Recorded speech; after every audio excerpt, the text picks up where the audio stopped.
The sound reaches you first, not the screaming that comes later, not the thunder of hooves or the crack of siege engines. No, what you hear first is silence.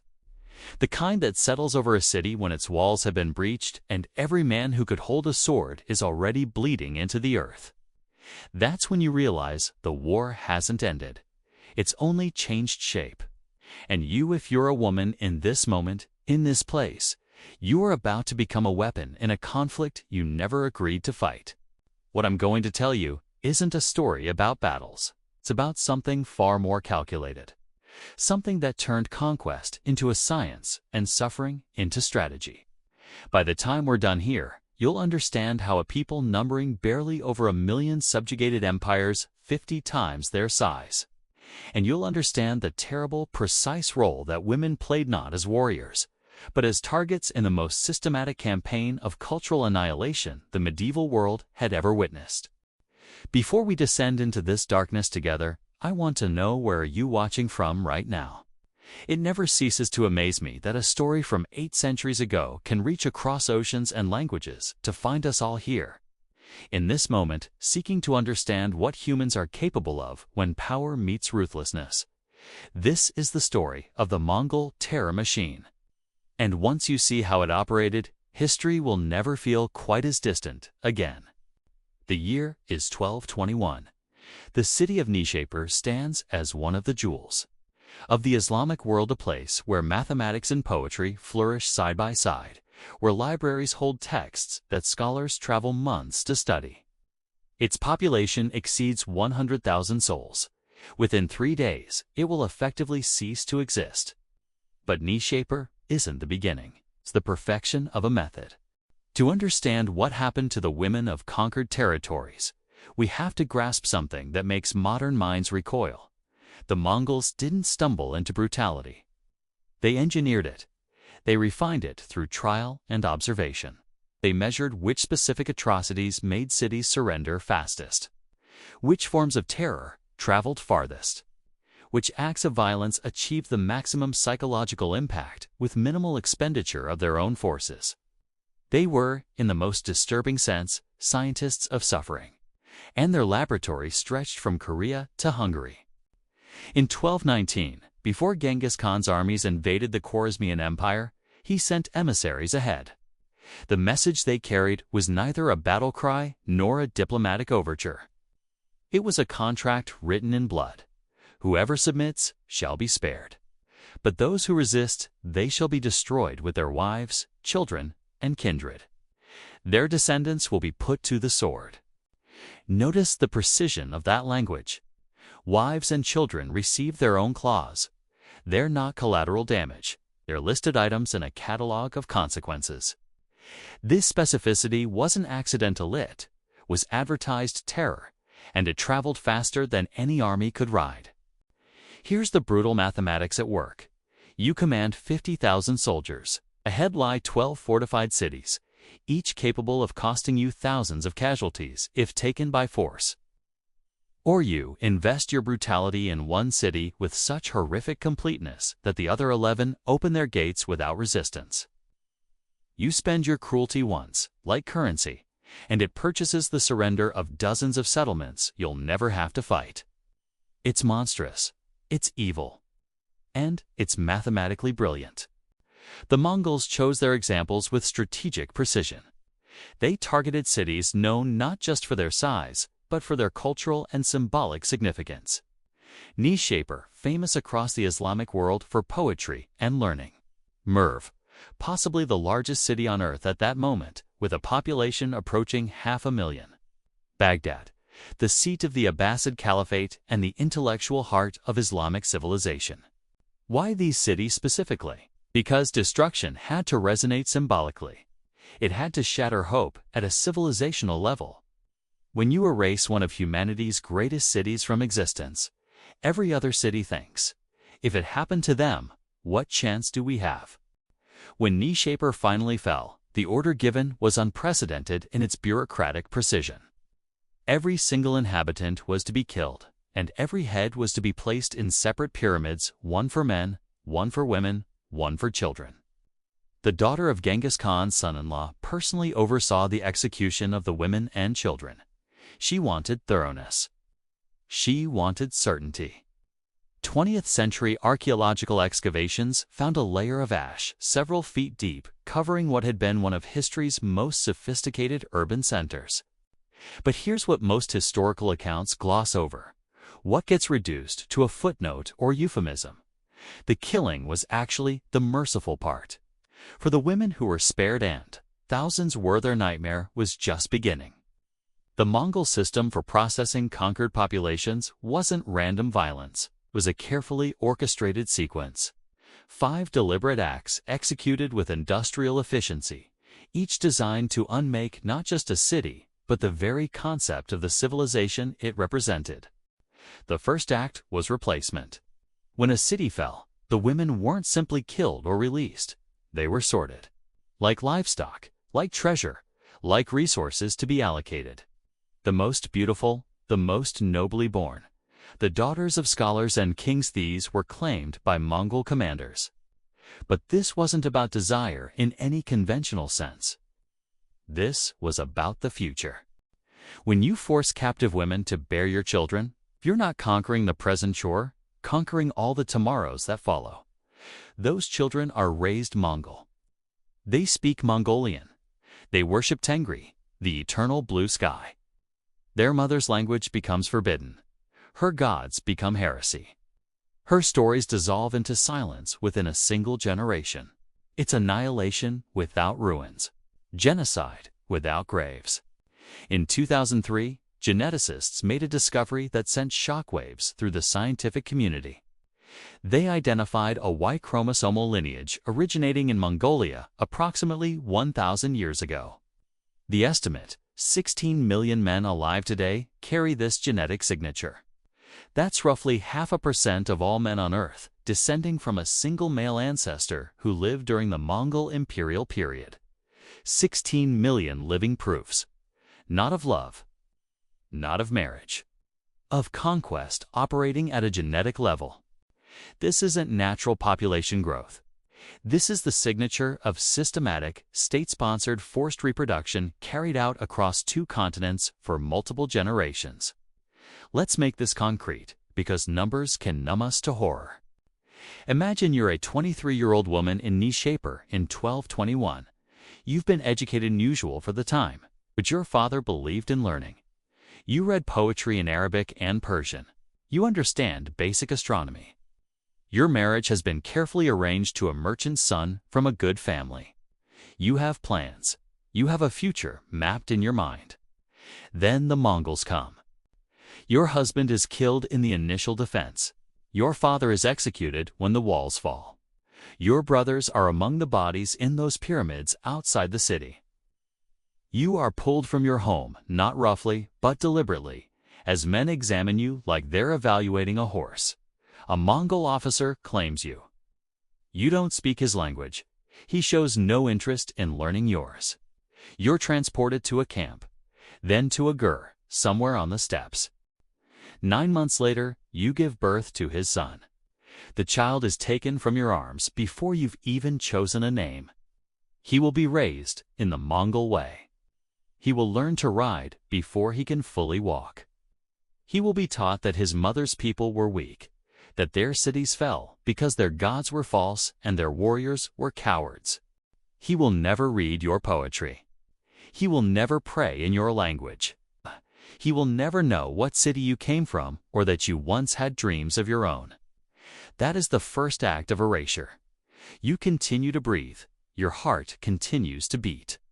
But everything you were, your lineage, your culture, the future you imagined, is already dead. This happened to tens of thousands of women, city after city, nation after nation. But the Mongols understood that you couldn't simply erase a people's future. You also had to destroy their present. You had to break their collective spirit so completely that resistance became psychologically impossible. That's where the second act came in. Humiliation as theater. There's a reason why psychological degradation is considered one of warfare's most devastating weapons. The Mongols didn't just understand this, they perfected it at industrial scale. They recognized that a culture's honor, its sense of identity, was inseparable from its ability to protect its women and children. They identified this as a structural weakness and applied pressure with surgical precision. February 13, 1258. Baghdad falls. This isn't just any city. This is the seat of the Abbasid Caliphate, the center of Islamic civilization for 5 centuries. Home to the House of Wisdom, where scholars preserved and advanced human knowledge in medicine, mathematics, astronomy, philosophy. The Tigris runs through it like a silver thread, and along its banks, some of humanity's greatest minds have pondered the mysteries of existence. The Mongols under Hulagu can besiege the city. When the walls finally collapse, estimates of the death toll range from 200,000 to over 1 million. The Tigris reportedly runs black with ink from destroyed manuscripts, then red with blood. But the killing itself isn't the point. The point is what happens next. The women of the Caliph's palace, women who have never been seen by public eyes, who have lived their entire lives in seclusion, who are considered almost sacred in their privacy. These women are dragged into the streets. Their veils are torn away. Their clothing is stripped. They are paraded through the markets where merchants once sold silk and spices. These are the mothers, wives, and daughters of the man who claimed spiritual authority over hundreds of millions of Muslims. To see them exposed, degraded, reduced to objects of public spectacle, this isn't just an assault on individual women. It's a message written in humiliation. Your leaders cannot protect even those closest to them. Your God did not intervene. Your civilization is already dead. You're just still breathing. The women are then sold in slave markets, some for as little as a single silver coin. The price isn't about economics. It's about contempt. It's about communicating worthlessness. For the men who survived, this wound never heals. You didn't just lose a war. You lost your identity as a protector, as a man capable of shielding the vulnerable. The shame doesn't end with you. It's inherited, generation after generation, a psychological scar that becomes part of collective memory. And here's what reveals the calculation behind this. The Mongols didn't do this everywhere. Cities that surrendered early were often treated with relative mercy. The humiliation was advertised, weaponized. The message was clear: submit and keep your dignity. Resist, and we'll ensure your grandchildren are ashamed to speak your name.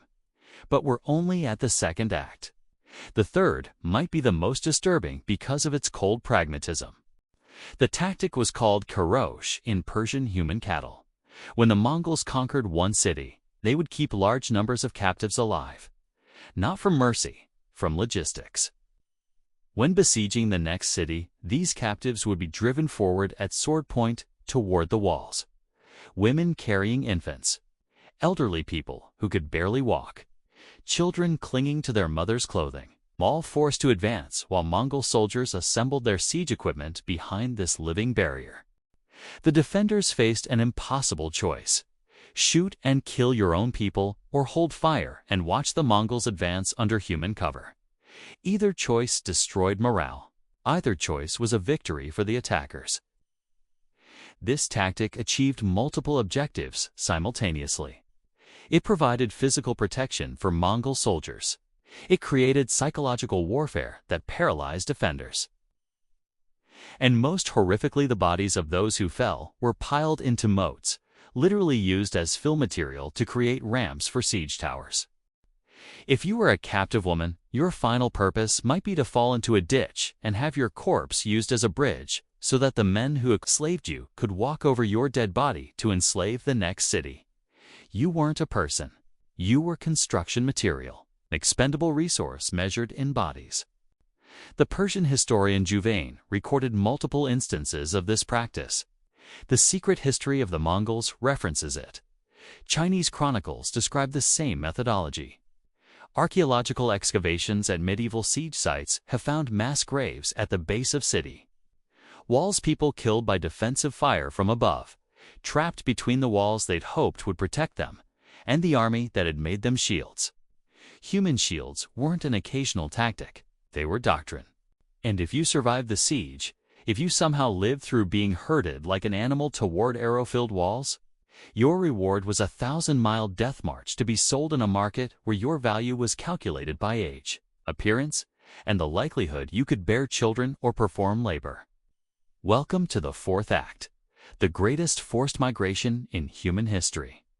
The Mongol Empire at its height stretched from the Pacific Ocean to Eastern Europe. It was the largest contiguous land empire ever created, and it ran on a currency more valuable than silver or gold: human beings. After each conquest, the sorting began with bureaucratic efficiency.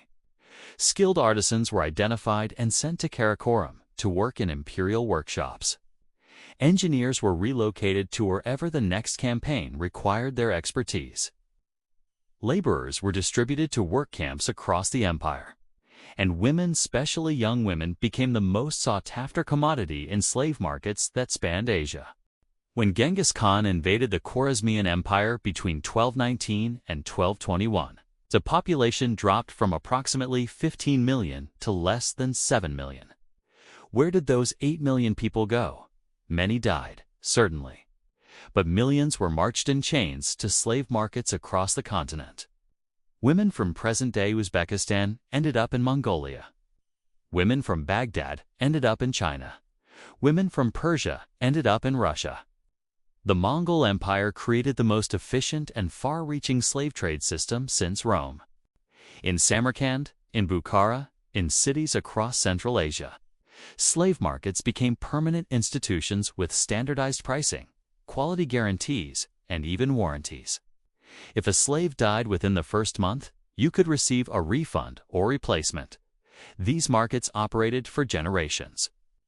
By the late 13th century, there were merchant families whose entire business model, across multiple generations, was buying and selling human beings. A woman from Nishapur could end up sold in China, 4,000 miles from everything she'd ever known. Her children would never see her homeland. Her grandchildren wouldn't even know what language she had originally spoken. Entire ethnic groups were scattered so thoroughly across the empire that they ceased to exist as identifiable peoples. Languages went extinct. Cultural practices disappeared. Entire ways of life simply dissolved. This is why Central Asian genetics today show such extraordinary mixture. It's the signature of the largest forced relocation in human history. A continental-scale shuffling of populations that fundamentally altered the genetic landscape of Eurasia. We've covered 4 acts now: biological replacement, public humiliation, human shields, continental-scale trafficking. But there's a 5th act, and it might be the most disturbing because it's the one that worked most completely, the one that made the erasure permanent. The 5th act is the destruction of memory itself. When the Mongols burned cities, they didn't just target fortifications or treasuries. They specifically sought out and killed the people who held cultural knowledge. Poets were executed. Historians were hunted down. Religious scholars were eliminated. Teachers were murdered. Anyone who could preserve and transmit cultural memory was considered a strategic threat. In Baghdad, the House of Wisdom was systematically destroyed. Books were thrown into the Tigris in such quantities that chroniclers said you could walk across the river on floating pages. Centuries of accumulated knowledge treatises on medicine, astronomical charts, philosophical texts, mathematical proofs dissolved in the current or burned in the streets. But here's why the Mongols did this. They understood that you don't just burn books, you kill the people who could rewrite them. You eliminate the scholars who hold knowledge in their minds. You break the chain of transmission. Think about what we've described across these 5 acts. Women forced to bear conquerors' children, their own lineages erased. Social structures shattered through calculated humiliation. Resistors used as disposable weapons. Survivors scattered across continents, separated from everyone who shared their language and customs.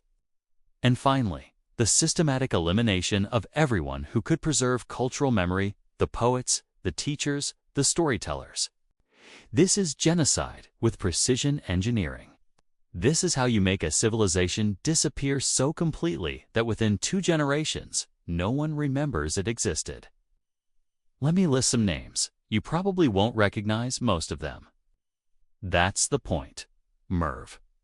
Possibly the largest city in the world in 1221, with a population approaching 500,000.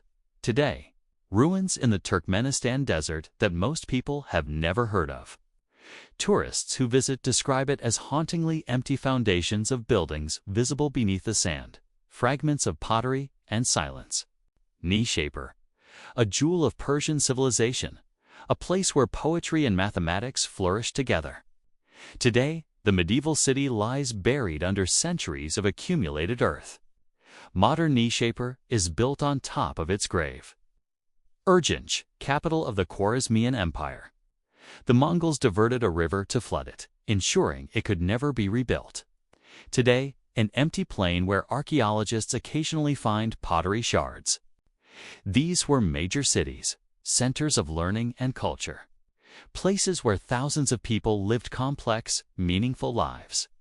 And they were so thoroughly destroyed that most modern people have never even heard their names. That's successful erasure. That's what the fifth act achieves. Here's the final cruelty. The thing that made this system so devastatingly effective.